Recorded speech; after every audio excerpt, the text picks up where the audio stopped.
It's not personal. Yeah.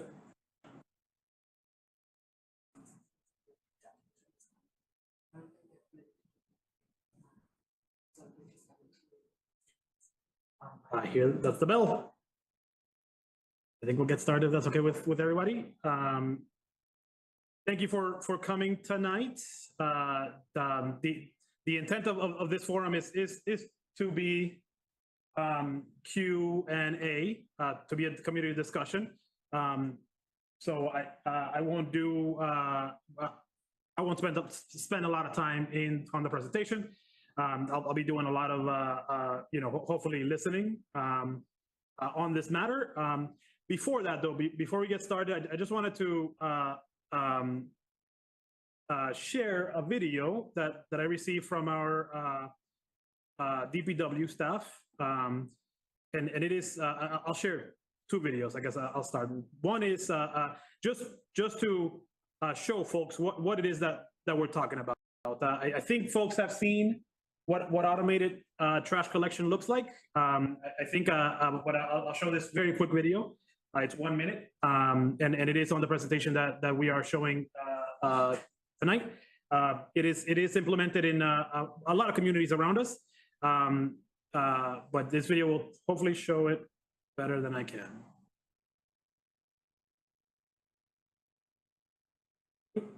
Do that.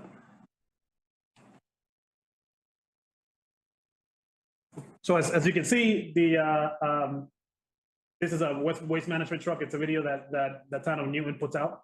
It's on their website, just showing residents what it looks like. The trash vehicle has an arm on it, and as you can see, the arm extends out, grabs the recycling barrel. In this case, it's also used for trash. Newton has the trash is green and recycling is blue. As you can see, it just drives down the benefit of this to the haulers, and it's not as you can see, it's not one vendor that is doing this. It's not Republic Services only that is doing this. In this case, it's Waste Management. The benefit to the haulers is that it reduces the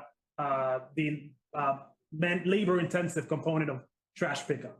As you can see, it's a mechanical arm, so it goes and it grabs. And I'll just play it one more time. It grabs the barrels. There's not as much concerns about weights because it is a mechanical arm.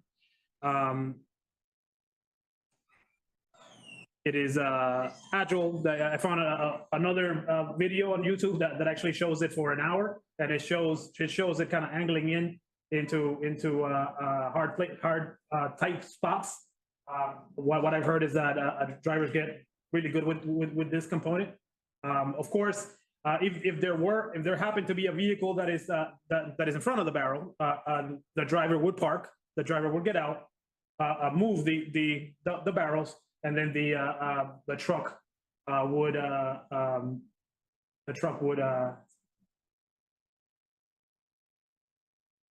would pick up the barrel. I just thought it would be important to just share basically what it is that we're talking about. It is in a lot of our communities, a lot of our neighboring communities, and again, it's something that is widely used. I'm going to run through the presentation very fast, and then I want to show you another video which our DPW staff took, and then we'll open it up for commentary, questions, discussions. So the first is just a recap, right, of what happened in November 2023. We went to town meeting. We asked for $900,000 to provide a 164-gallon trash barrel and then 164-gallon recycle barrel. I'm sorry, this is what we're doing now. The projected rollout is for us to do this next year. One component that obviously is we're going to spend a lot of time on is the notion of what do folks do when they have more trash than one barrel? And you know, I imagine a lot of the discussion is now going to center around that topic. It is certainly a discussion that we need to have. But essentially, what the options are, if homes need more than one barrel, what we are proposing is that homes can rent an additional barrel. And you know, the word rent is all of these barrels are town assets, right? The barrel is married to the home, if you will, right? If someone sells their property, the idea is that the barrel remains with the home, right? If a resident for some reason leaves and takes the barrel with them, we'll work with the homeowner. But it's not to say that you know, this is a solid waste management program that uses carts. It's not necessarily, you know, we're not in the trash cart business. We are in the business of picking up trash for all homes in Reading. As a second alternative, what we are proposing is that residents can purchase overflow bags. These overflow bags are implemented in most of the communities around us. North Reading has overflow bags. Wilmington has overflow bags. And what you could do, it's a third-party vendor that buys a roll, that sells a roll of 5 bags for $10. So about $2 per bag. And the vendor handles all the stocking, all of the transaction costs, and basically creates a revenue sharing stream for the town to offset solid waste costs. And in the first go around of this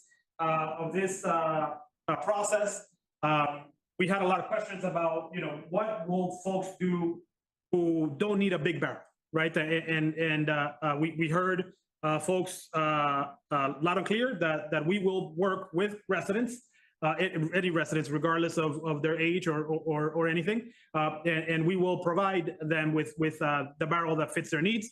In the room here, we have 3 different sizes of barrels. In town meeting, we had that as well.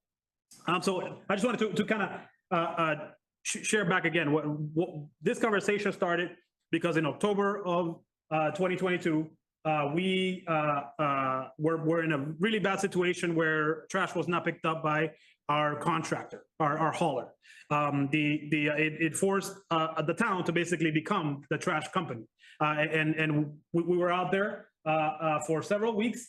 And in that time, what we did is we said, okay, if this vendor isn't going to respond, what other options do we have as a town? And of course, the natural question was, let's look at alternative vendors. So we did that. And we met with 6 companies, six companies that do hauling in our area. At that time, we did not meet with Republic Services for obvious reasons. We met with 6 companies and we received proposals from 4 companies. These were proposals, hard numbers that were provided by these vendors. I didn't share which vendor provided what price, but as you can see them on the list here. They range from big companies like Casella to small operators like Easy Disposal. And just as a comparison, the 2 largest trash companies in the United States are Waste Management and Republic Services. All 6 vendors that we met with said that manual collection was not an option. They are any new contracts that they they are transitioning to automated collection. And I feel like in this whole process, I think that is setting in. That you know, I think we're starting to recognize that we are going, Reading, just like all of our neighbors, are going to be need to go to automated collection at some point in the future, I'll say. What was shocking about this slide is that today we are paying $1,100,000 for trash hauling services. And as you can see, that creates a really big difference in terms of the alternative of costs. To the tune of potentially even $1 million extra. I know that in the crowd and on Zoom, there's a lot of members who of previous select boards, of current select boards, and as you can imagine, this creates a very big fiscal cliff, right? To try to absorb $1 million into our operating budget would be very, very difficult, particularly with trash.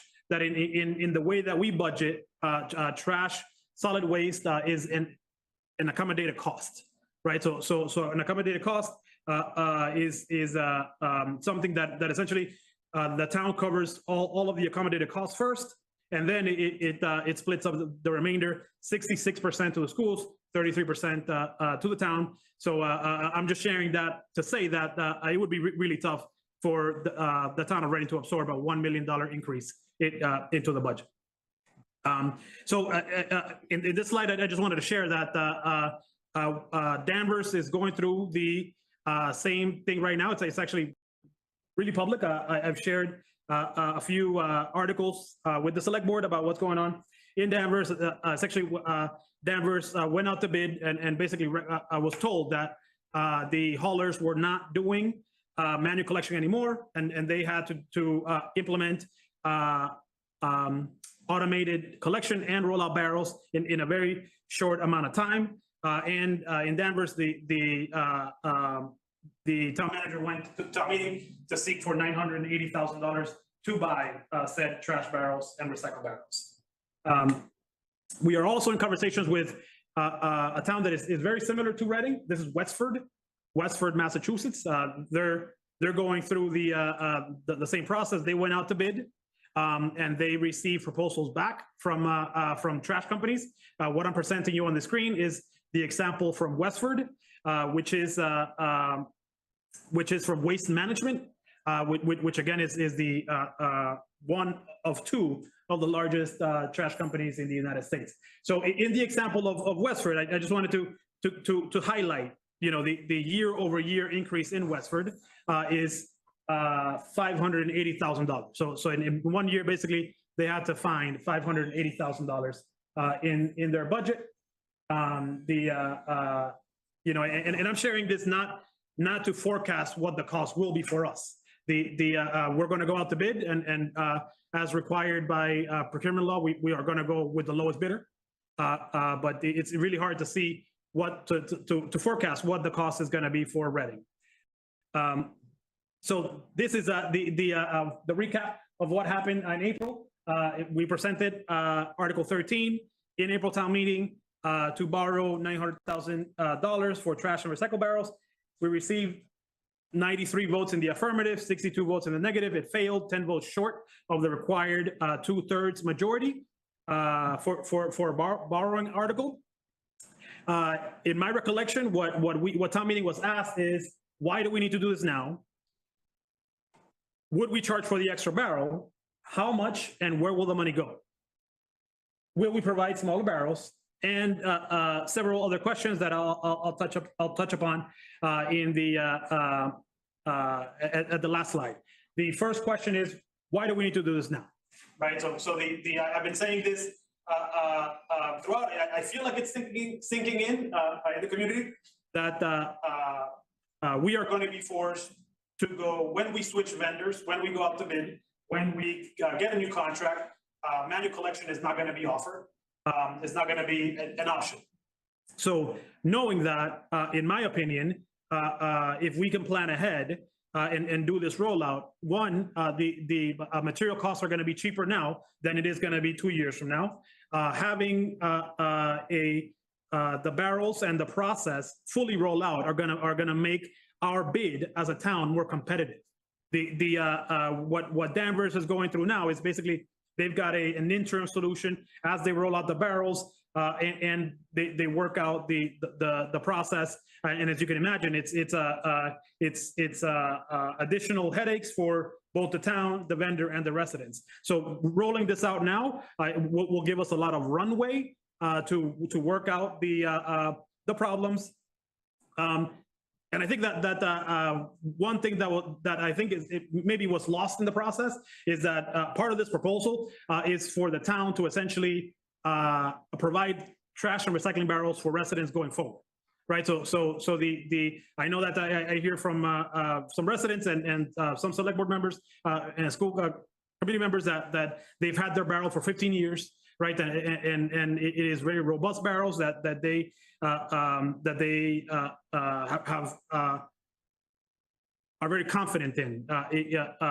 The town is going to provide a similar barrel. It's going to be robust. It comes with a 10-year warranty, and part of the program is for the town to essentially going forward own the barrel. So in the future, if there is a broken barrel, the town will support residents in that. If there is a broken lid, the town will support a broken wheel, for instance. So it is going to be a transition, but I believe that it is going to provide residents with a better product and services in the long run.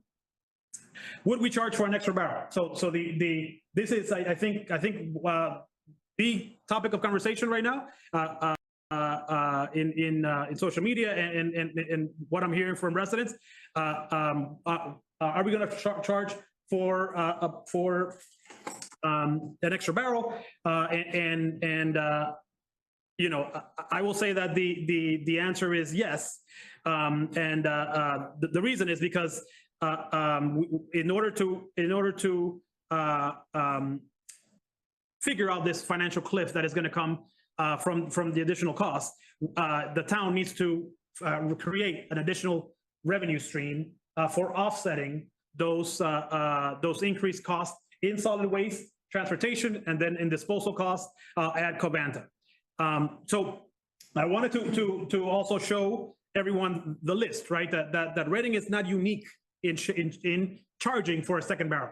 In fact, it is a trend of communities around us and communities like Reading, and in fact, some communities have been doing this for a long time. So on this slide, you'll see a range of prices, and one of the questions that I've gotten so far is why are we not charging around the amount that is on the slide? And these communities have been charging this for a long time. I think that this is going to be something that they're going to increase soon, given the market, given the increase. So I would rather start high and not touch this for several years. For several years in terms of cost. I did want to share a piece of data that I think it's, you know, maybe it's important. Our public works team basically followed the trash truck and visited over 3,000 households, right? So we visited 3,000 households. To be exact, it's 3,218 households. And what we were trying to do is get a sample, right, of how many homes do in fact put out two barrels or more, right? To understand how big is this impact, right? Is this going to affect the majority of the town? Is it going to affect some of the town? Because I think that is an unknown that we have at the moment.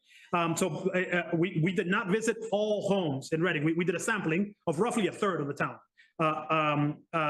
And what we found is that 76% of the homes, of these 3,218 households, 76% of the homes put out one 64-gallon trash barrel, right? So 3/4 of the town today are putting out one 64-gallon trash barrel. 16%, so the offset is 16%, put out two or more. So 16% of the homes put out two or more 64-gallon trash barrels. And you know, there is a trash barrel here in this room. I have a 64 trash barrel in my house. I see it fitting about 3 or 4 garbage bags a week in my personal experience. It's pretty big. It's not a small barrel.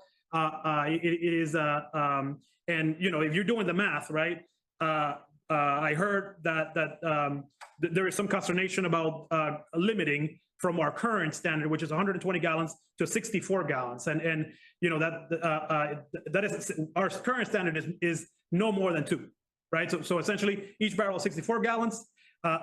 If 120, right, 64 plus 64 is 120, right? The issue is that right now there is no control, right? If you put out trash, we will likely take it, right? And what happens is it creates a lot of cost to us, to the town, to the taxpayers in the back end. And this is really what I want to reemphasize, that we are not doing this because we want to get into the cart business. This is a solid waste management system. So again, just to reiterate, 76% of the town puts out one 64-gallon barrel. This is based on a sample of 3,218 households. 16% of the town puts out 2 or more 64-gallon barrels, and 8% of the town puts out one small barrel. So what we're saying is our 32-gallon barrel. So 8% of the town puts out small barrels, and I think by allowing us to do this really elongated rollout, I think we're going to be able to fine tune these numbers. We're going to be able to really assess the need and get this information as accurately as we can, maybe even to the household level. So another question that was asked at town meeting is, what are we going to do with this money, right? Is this money just going to go back into the general fund? Is this money going to be used to fund other projects in town? And what we are proposing to town meeting is essentially the creation of a solid waste revolving fund. We have several revolving funds in town. Probably the one that folks are mostly familiar with is the recreation revolving fund, which basically any fees that are assessed or created through recreation goes back into the fund, and it's a self-funding mechanism. It does require annual appropriation from town meeting, and town meeting will essentially create boundaries, if you will, right, of what the money can be used for. And in the town, in the warrant article, we are being very clear that this is going to be used to offset additional cost in solid waste. And then another question that I feel like has been answered is, are we going to make small barrels available? And the answer is yes. We are going to make small barrels available. In the room here, we have the smaller barrel, which is 32 gallons. Most of the towns around us are going with 64 gallon, but they are using 96-gallon barrels for recycling. So 96 gallon, it becomes too expensive. Too heavy to use the 96 gallon for recycling. So a lot of towns are opting for that. But the current proposal is to go with 64 gallons for trash and 64 gallons for recycling. And again, I think we got a lot of questions about the overflow bags. That it doesn't make sense for operationally for the trash company to deal with bags because the driver is going to have to get out and do it. And I'm not in the trash business, but what I have heard from my peers is that it does work. Basically what they do is they recommend that residents put the trash bag on top of the barrel, and when that arm that I showed in the beginning of the meeting comes by, it does grab both. It does seem to work. Is it going to work flawlessly? I'm not sure. I looked for a video on YouTube of this, and I haven't seen it yet. But I did post a question to Republic Services of how to do it. So how does automated trash pickup work? I showed in the beginning of the video how it works in Newen. Newen was one of the first communities to implement it, and it's working around us. Wilmington has done this. Danvers, which is a community very similar to Reading is doing it now, and Westford, which is a community very similar to Reading, is doing it now. I also found a video that I won't show now, but it's essentially 1 hour's worth of the trash vehicle going around and picking up the barrel, and it's interesting to see how nimble it is, how it's able to really get into some tight spaces. Here, it's the vehicle is in a little alley. So what is other questions that I've been asked? So a big one that keeps coming up. I'm not sure why. I'm not sure where. Will my trash be tracked? Right. I have said this publicly, and I will say it again. I have talked to all 6 trash vendors that I talked to back in November, and I've asked them, are trash vendors using the RFID chip that comes in the trash cart for tracking how much trash is generated by each home? All 6 vendors in Massachusetts around us have told me that there is not only no interest in it, there is no plan to develop this technology, and they have shared that it would be incredibly difficult to basically develop this technology. I'm sure you've seen trash trucks out there. The trash trucks are not, the cleanest looking trucks. They're not the prettiest looking trucks. It would take a lot of engineering and a lot of calibration, probably a lot of sophistication to install RFID readers on the arms of the trucks to calibrate the arms of the weight of the barrel, and finally to attach that. We would need somebody would need to develop a software system that marries that barrel to the home and then is able to invoice it. Right. So I'm not sure who is working on that software, on that process. I do not know of anybody that is. And I specifically personally called all 6 trash companies and asked them this question: is this something you are working on? And the answer was no. It is not only something that they're not working on, it's not something that they would not advise because of the level of maintenance that it would require. I'm not sure where this information came from, but it is certainly not something that I do not know of any town in Massachusetts that is currently doing this or is in the process of pursuing. So the next question, of course, is what if the town doesn't want to go automated? I feel like this question has been beaten to death at this point, and it is that most of the towns around us will not have a choice. Trash companies are not providing manual collection as an option, and what they are quoting essentially is a really tightening labor market, that they are not able to find the staff that is required, and they're also quoting the fact that automated trash pickup is safer. It is safer for the operators of the vehicle. It will reduce call outs. It will reduce how labor intensive trash pickup is, particularly, as you can imagine, in harsh weather. The next question that I tried to answer in the idea of a rainy fund, which is the town making any money on this?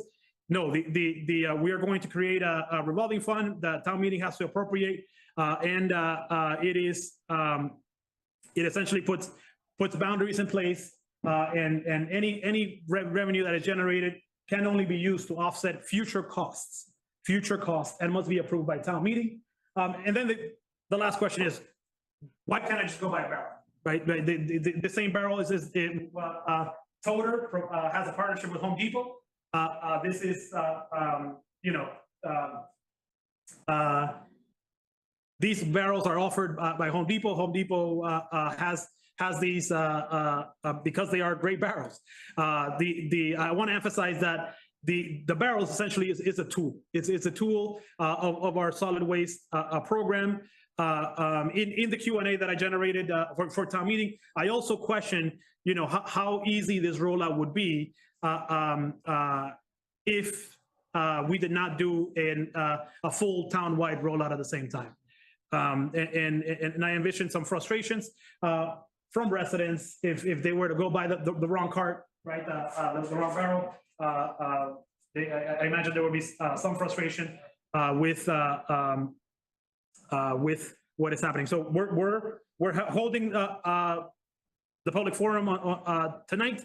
We are planning to hold a lunch and learn at the senior center where we're going to bring the barrels. We're going to talk about these and we're going to answer any questions. With that, I'll stop talking. I will share a video, but I want to give an opportunity to for anybody either on the room or on Zoom to talk. Jackie is our moderator on Zoom. If you'd like to speak on Zoom, if you could please raise your virtual hand, that would be very helpful. There is also a question in the chat. Thank you, Jackie. And then there's one question, which is, shouldn't household size be considered before having to pay additional barrels? Yeah, I think I understand the question, but Denise, if you want to chime in and on the question, that would be fine too. I think I think that is implying that the larger households will need more than one trash barrel. I think that's what that is implying, and that could certainly be the case. However, in order to address this, we did this survey of 3,218 households, and what we found is that again, 76% of homes that we sampled in Reading have one 64-gallon trash barrels today, and then 8% have one 38-gallon trash barrel. So that's the smaller barrel. So in summary, about 84% of the households have one barrel. And then I'll just keep going.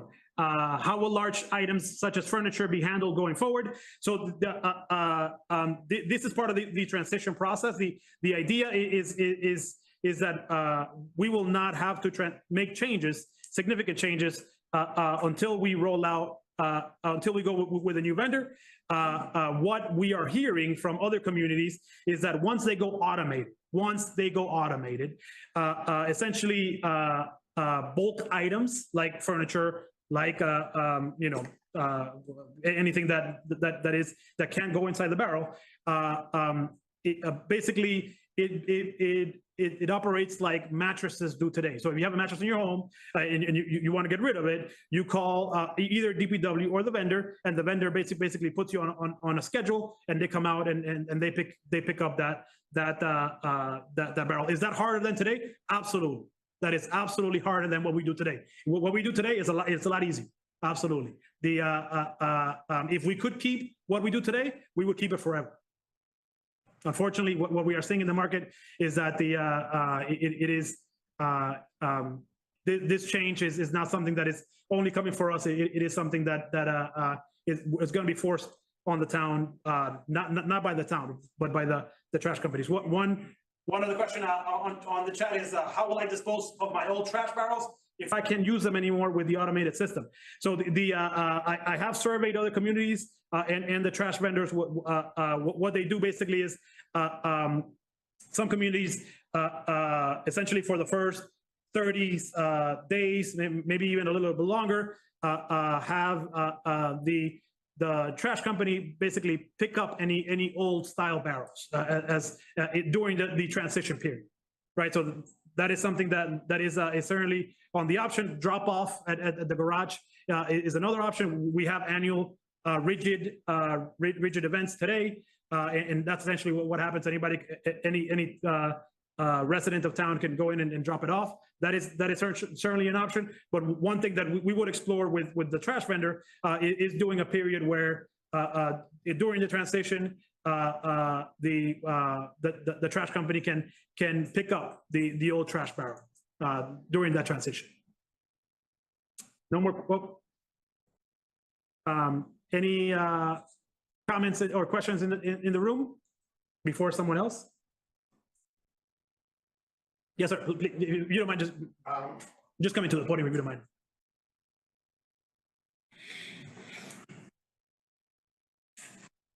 My name's Mark Wetzel. I lived in 163 County Road. I've been a Reading resident for 43 years, so seen a lot of the trash patterns. Plus, I'm retired now, but for 10 years I was director of public works for the town of Air, and managed the solid waste system there, which is a little bit different because we had a transfer station, but it was a pay-as-you-throw. So it was about 60% was funded through an enterprise fund, similar to what we have for water and sewer. So I'm pretty knowledgeable on how much it costs, how the costs are changing, what the different options are. One of the things that you didn't present was I hope one of the goals of this is to try to manage and reduce the tonnage that, because we pay based on how many tons they collect. And so if you have unlimited amount of trash with big barrels, 2 or 3 big barrels, and it just costs the town more, which means it costs the taxpayers more. And one of the other issues that you didn't address was the recycling, which is sort of a moving target from a funding point of view. But it's important to have recycling to reduce the tonnage on your trash. So if you have bigger recycling bins, like right now, I have 2 of those little red bins, and they are full all the time. My trash barrel, which is probably about the size of the smaller one, is maybe half full. So the more recycling you can get, the less tonnage it is. So that's a big advantage to going with standardized barrels. One of the other observations that I have, because I walk my dog every morning and see what people put out for trash. And there's always on trash day litter around, whether it's from the recycling containers with the wind blowing stuff around, or the trash collectors who don't quite get everything in the truck. So I think having standardized barrels will make a big difference on the litter problems in town and the nuisance problems. Thank you. Thank you for the comments.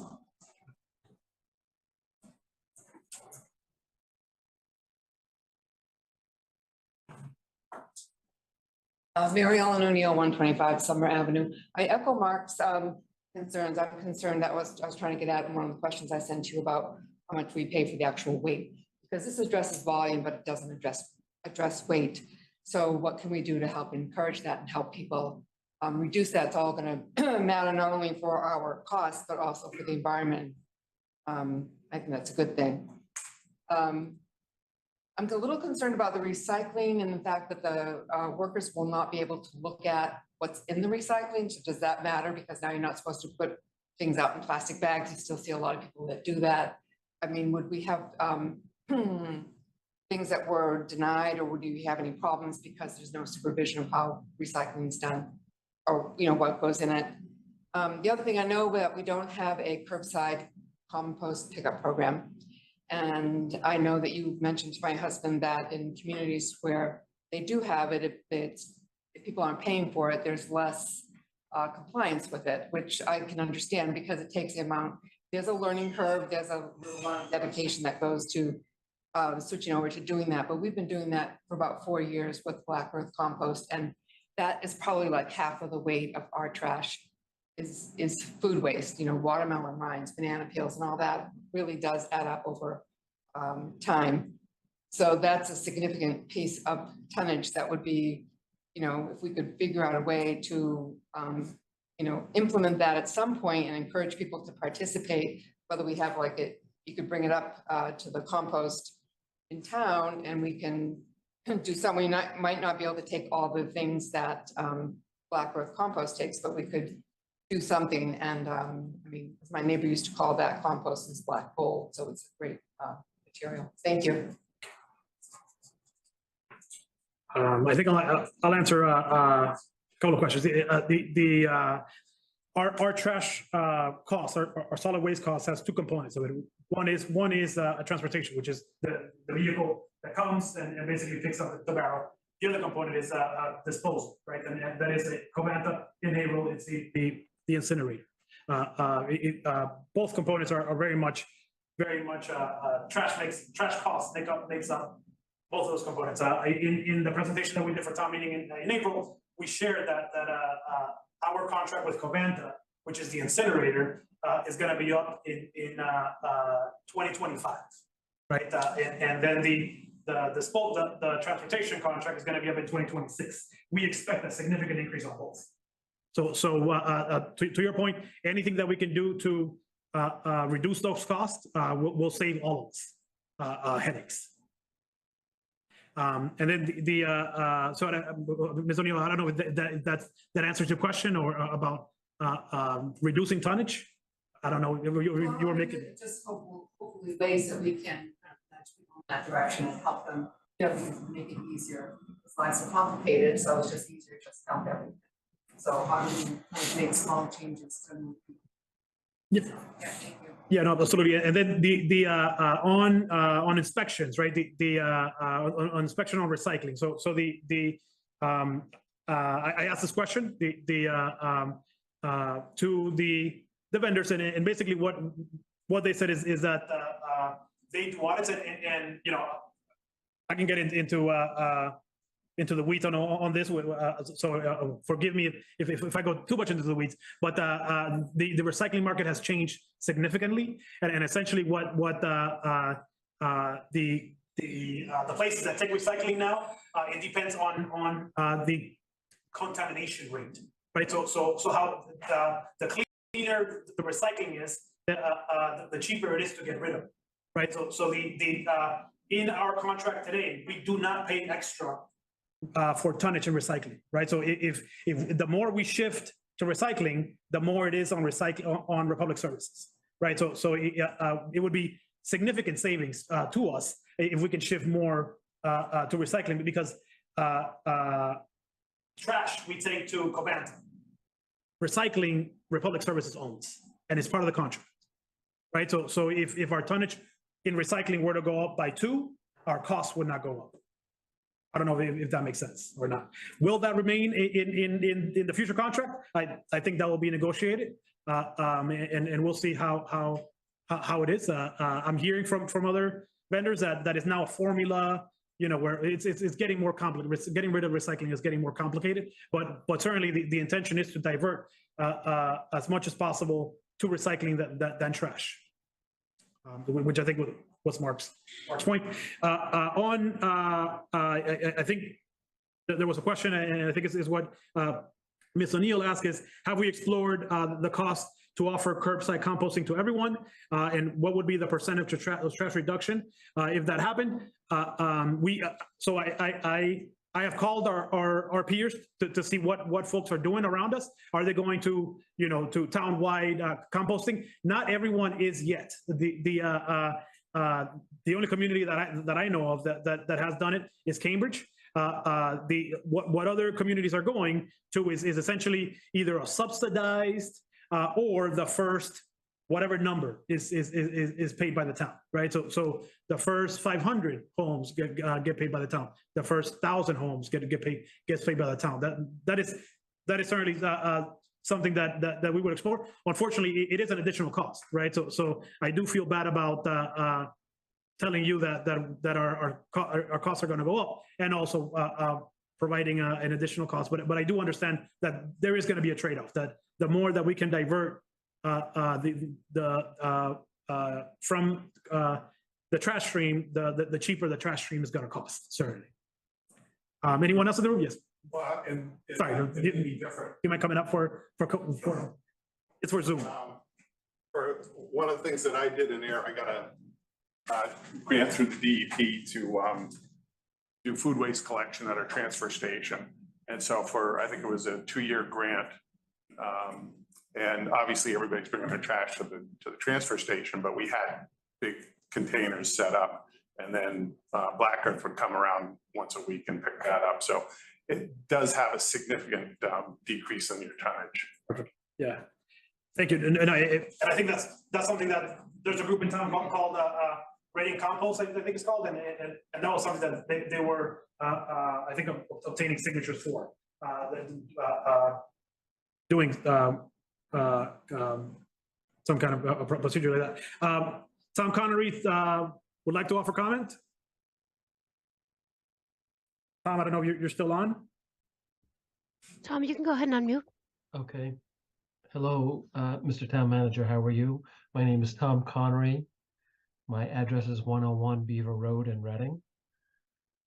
By professional qualification, I am a property manager and manage nearly 3 million square feet of commercial space, both in budget and trash and recycling. These are very germane issues in our work. The first comment, Mr. Town Manager, that I would offer is that when I budget, I'm always very concerned about even numbers, as in $200. And I see a statement that this cost would be sort of put into a sinking fund for future expenses. And in my budgeting techniques, I'm always looking to be accurate, not looking to plan for future, but for accuracy in financial management. So I think that in selling this to our town residents, I think that it's important to offer accuracy. I have a couple of questions that I would like to, and statements to offer. I think that your work is admirable. I think that labor is always the highest component of what we do, and efforts to become more technical in our services and streamline the labor effort is valuable. Running up and down the residential streets of all our communities with people hanging on the back of trucks lifting heavy barrels is an outdated concept. My questions, Mr. Town Manager, are why would we offer a second barrel at no cost? If any household needs additional volume, then I think that it's appropriate to afford that cost. Secondly, I would like to ask what we would do with our existing barrels, because as these existing barrels become cracked or deteriorated, together with the recycling barrels, they're very difficult to get rid of because of the grade of plastic that they are. So my question is, every household has these bins, what are we going to do with them? And number three is, if a house is sold in Reading, do these barrels stay with the house and become the property of that resident? Thank you very much. And I am in support of this. Thank you, Mr. Connery. I will, so you're absolutely right that it is hard to predict what our cost is going to be for two reasons. I'll say one is we're not sure how many homes are going to opt into a second barrel, right? I shared in the comments that based on a survey, an audit of 3,218 households in Reading, 16% of the homes had 2 barrels or more. So 16% of the homes had 2 barrels or more. So I agree with you that we need accuracy to set this rate. Unfortunately, we don't know how many homes are going to opt in for the second barrel. This is why this is one of the benefits, I guess, of rolling this out before we're forced to go into a program. And you know, I'll make a joke if it makes you feel better about 199 versus 200. I think that's something we could live with. And then I'll say that the intention is for the barrel to be married, if you will, to the home. So essentially, if a house transfers ownership, the intention and it is how it is done in communities around us, the barrel would remain in that house. If, of course, you know, the barrel is broken in the process, you know, we would work with that resident, the new property owner.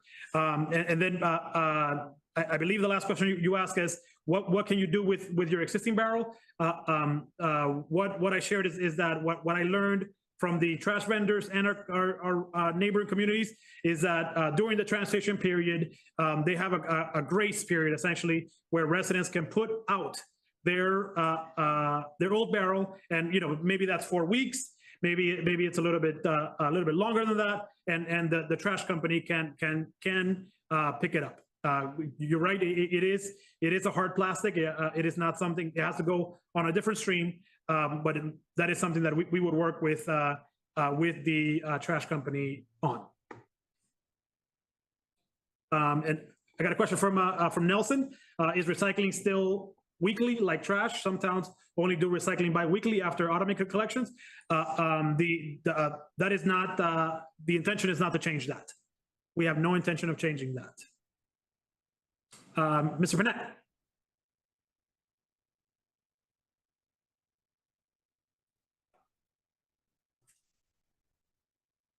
Jackie, if you could unmute Mr. David Panett, that'd be great. Can you hear me now? Yes. Okay. The question I have is, and by the way, I'm in full support of the automated trash pickup and the size of the barrels, et cetera. I think it's a great idea. One of the concerns that I have is the overflow bags as a method to throw away extra trash. And the video that you actually showed to exemplify how this works, in the third house that trash truck stopped at, you can see that arm rather violently grabs that barrel, and as it's picking it up, the top lid flails open on that trash barrel. Now these trash barrels are, the top of the barrels are not flat. In fact, they're somewhat domed. So if you have a barrel an overflow bag that has kind of an amorphous bunch of trash in it, my concern is that when they pick that up with the mechanical arm, that it's not going to make it not going to make it in the truck. And if the bag falls off halfway up, now you have a bag that's fallen on the ground. It's going to split open. Trash goes all over the street.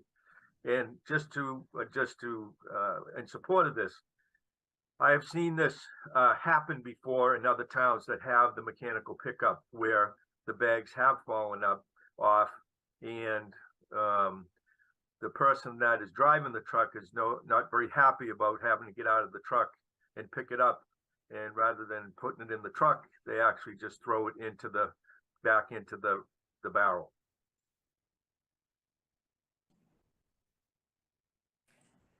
Thank you. Yeah, that actually makes more sense to me as an operator. I would, you know, I see your point. Basically, you grab the barrel first, you dump it into the truck, then you put the barrel down, then you put the overflow bag inside, and then you dump it again. Right. But my concern would be that if you have people that are putting that overflow bag on top of the barrel, and then the operator actually grabs both the barrel and the overflow bag at the same time, that barrel has a good chance of not making it in the truck. I've operated a lot of equipment with hydraulic arms on it, etc. None of them work very smoothly. There's chattering, there's vibrations, etc. And my concern would be that overflow bag would fall off the top of the 64-gallon, the top of the 64-gallon trash barrel. But again, I'm fully in favor of the mechanical throw with the 64-gallon barrel. Thank you, sir. Ms. Carla Nassaro. Thanks, Fidel. Thanks for this presentation. I am all in favor of a townwide curbside composting. I think people are able to compost in their yards, but that obviously doesn't, you can't compost all food, right? Cooked foods and tissues and napkins and things like that. So I'm in favor of that. I think I'm a little bit skeptical about this whole process in terms of the motivations of the trash companies. This whole procedure to me is all about the RFID chip that these trash contractors are going to benefit from in the next phase. Okay. we are first of all, we're going to throw away all of our existing trash barrels and recycle bins, and we're going to essentially pay this company to accept our barrels and trash bins from our town, right? So they're going to make money off of that. Then we're forced to purchase with $900,000 to $1 million of new trash barrels. Now, these new trash barrels have chips in them, and that is the sole reason that this whole process is happening, in my opinion. That RFID chip is going to force towns into a system of pay as you throw, and by weight. And I just, they are going to profit off of this, not the towns. So I am concerned that we're kind of at their mercy, right? There are two major trash haulers. We're at their mercy, and we're at their mercy for the next step as well. If our bill is going to go up $1 million, can you imagine what's going to happen when they're weighing everybody's trash and they're the only ones who can throw away our trash? So it makes me uncomfortable on a bunch of different levels. Just from that point of view, they're putting towns in a really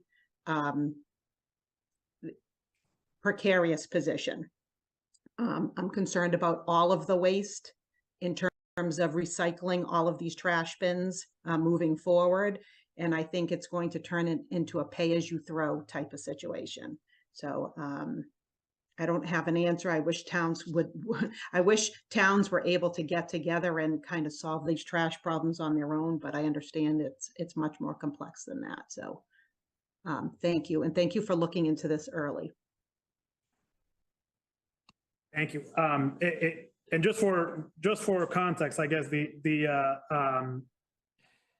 the research phase, the town spoke to six companies.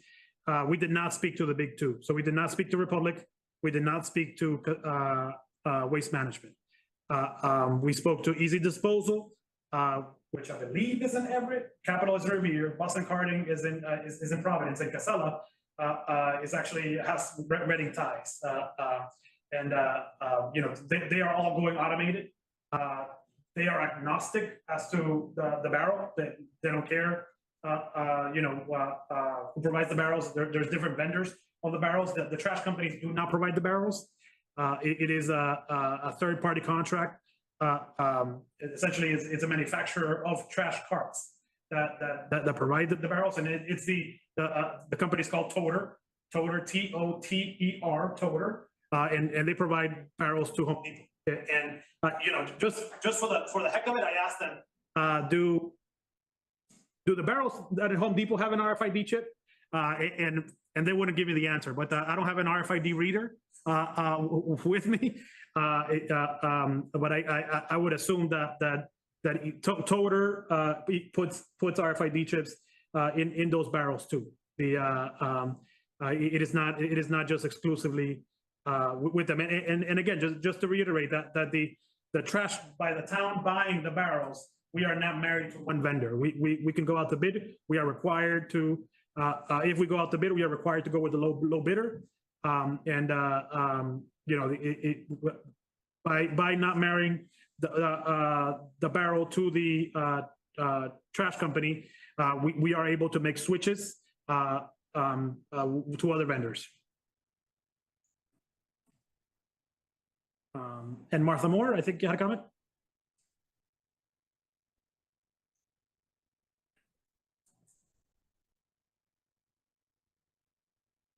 Ms. Martha? Sorry, it took me a while to unmute. I have 4 comments. One, if you have barrels left over that you're not using for trash, they are really good for putting your leaves in and driving them to the town compost center, and you can save money on the paper leaf bags. 2, I have seen the people trying to put out cardboard next to their recycle bins, and the trash hauler does not take that cardboard, but if you balance your flattened cardboard on top of the lid, they easily take the flattened cardboard.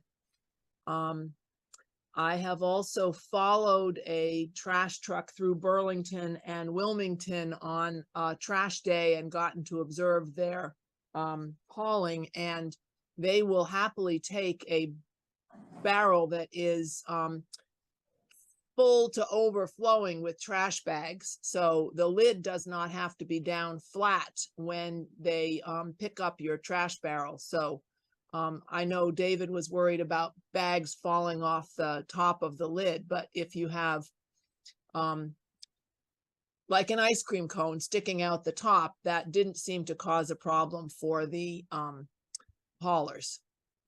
And I would really look forward to not having to have red recycle bins in my kitchen that I have to carry up to the street. I will be very glad to be able to have a recycle bin with a lid on it that can get put out in the rain, and I can fill it outdoors and then wheel it up to the street. That will be a big plus as far as I'm concerned. Thank you. Thank you. I know it's 7 o'clock, and I know that we're having an MBTA Communities Forum at 7 p.m., which I imagine folks want to get to. Any last questions in the room? Any last comments? Right. There are just a couple more in the chat. All right. Let's see. So Eileen asked, let's see. Eileen says, can you please go back to my comment? So I'm going to scroll up to Eileen. There you go. All the residents with tiny amounts of trash and recycling live alone. No place to store 1 or 2 32-gallon barrels. Steep driveway, so unsafe to transport barrels to curb and back up again. What do you propose for handicapped or elder residents? How about a doctor sign form that marks the house as one that will have special trash pickup? That is something that we talked about in the last forum, and I know that it is something that is being explored. Eileen, that is something that we will consider and look into, and it's something that we'll have to talk to the trash company about. And then I think Tara had a comment about. Let me make sure that is. Tara said, I'm in support of automated trash pickup. My concerns comes with additional waste created by trashing non-town owned barrels during the grace period. My barrels are 3 years old, less than 3 years old. I don't have a use for them, but it seems like waste to trash them.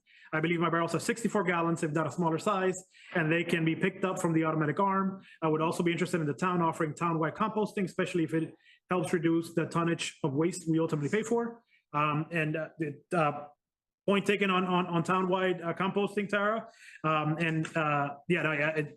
Certainly understand your concerns about additional trash generated by non-town issued trash barrels.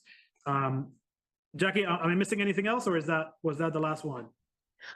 It looks like just 2. So Denise would like to know when the changes would take effect, and Carlo would like to know if the presentation will be available on the website. Thank you. We will put it on the website, the presentation, and then it's hard to say changes will take effect because it is depending on town meeting. But if town meeting does approve, in the Q&A that we issued to town meeting, we said something like September of next year is when we would realistically think a transition would happen.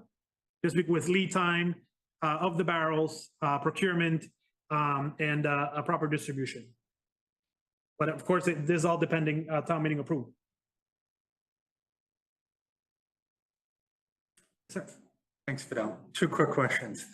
I'm on, I don't like throwing away potentially 5,000 barrels, 10,000 barrels, whatever it ends up being.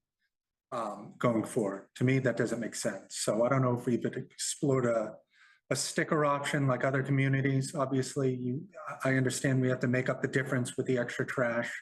I understand that, but if someone could provide their own barrel, because I was under the mindset seeing these with the metal bars going through them, that's what I thought that the trucks were hooking on this whole time. And then I see the video, they could pick me up with that. So there isn't any rhyme or reason to be going with those specific kind of barrels when any barrel can be used. So whether or not we could put a sticker on an existing one, believe me, I agree that seeing people with whatever barrels and the stuff all over town, thrown all over the place, the trash not putting lids on it, I understand we want to get away from that. But as a happy medium, still charging whatever amount for a sticker that someone could put on their barrel as a means of, you know, them keeping it until it gets destroyed, then they can go with whatever else we end up doing at the time. Just exploring that. And then the other thing with the weight of the compost. So if you'd be able to find out how much the typical Black Earth green bin thing weighs when full compared to how much trash we're paying at that ratio, you know what I mean? So obviously the food thing is going to weigh more than trash. In theory, that's why you want to compost to begin with, because it's taking up so much weight. So whatever the weight of that compost is in that green container when full, compared to that amount of trash, are we talking it cost us $5 at the incinerator and Black Earth is like $2 or $10 or like, then you'd be able to find out if you could just go all the way to townwide composting anyway, because you'd make up for it significantly. Or it could be the opposite, that you're going to lose considerably, but just an option to see what that weight ratio is.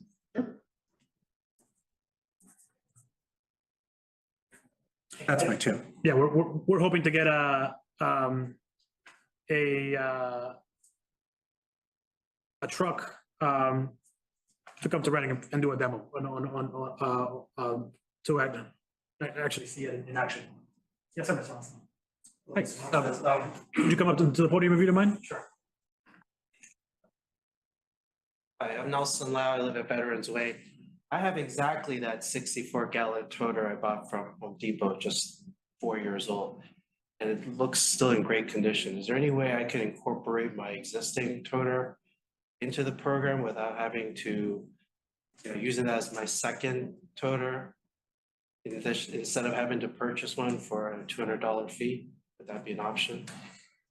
So the question is, can you use your current barrel as your second barrel?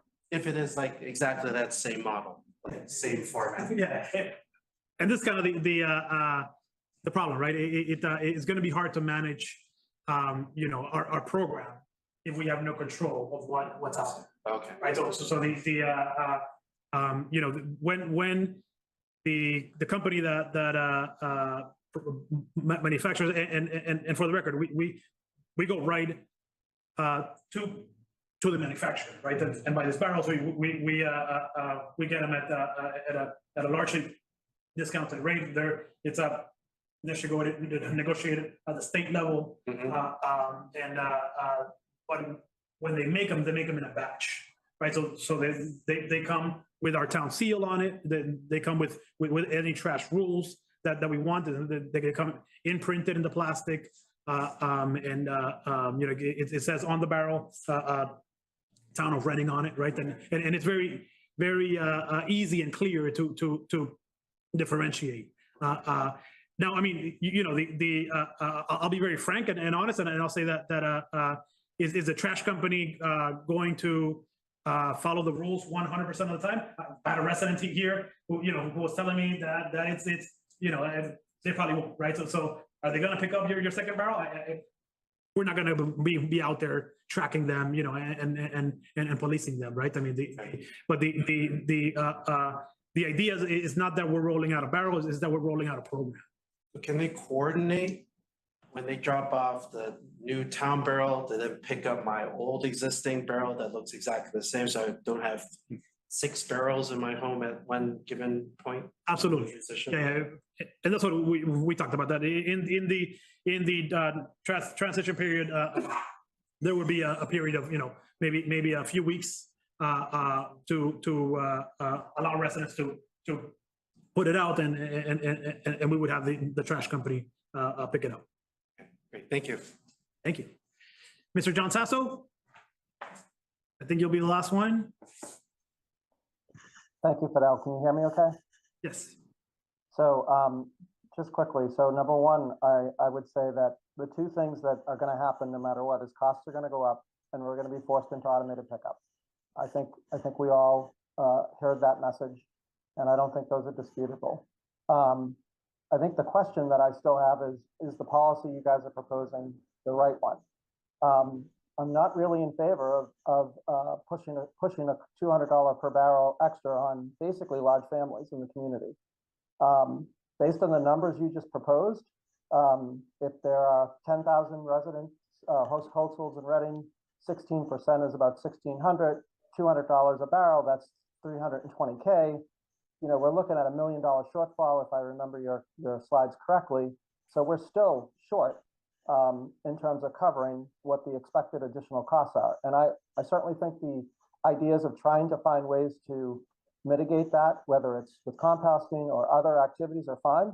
But I'm not someone that feels we should just saddle that cost onto families. I think it should stay in the levy. I think you should allow people to keep their barrels and use that. You know, why should we spend another $900,000 on new barrels when most people in the community have barrels that can in fact be used? I just think, you know, we spent an hour plus at town meeting last session talking about collection of dog fees. I'm concerned that the town doesn't have the resources. And what is the impetus going to be to then, okay, if someone doesn't pay their $200, now that you have an RFID barrel, you're going to tell the vendor, don't pick that barrel up. I'm really concerned about the policy here. I absolutely understand the cost issue. I think we should just own up to it, that it needs to stay in the levy, and the town should either figure out how to deal with it or go back to the ask the voters for additional dollars, because I just don't think the policy approach is going to work. I don't think it's appropriate. I don't want to saddle people with it. The $200 is not a tax deductible thing where if it's in the levy, you can actually deduct that from your taxes. I'm just really concerned about this policy, and we need to deal with this. And I absolutely appreciate the efforts done up front to try to address this, but the policy just doesn't make sense in my mind. So thank you, Fidel. I appreciate it. Thank you. Okay. Thank you very much, everyone, for your time. This is recorded on RCTV, and we will put this presentation on the website. Have a good night.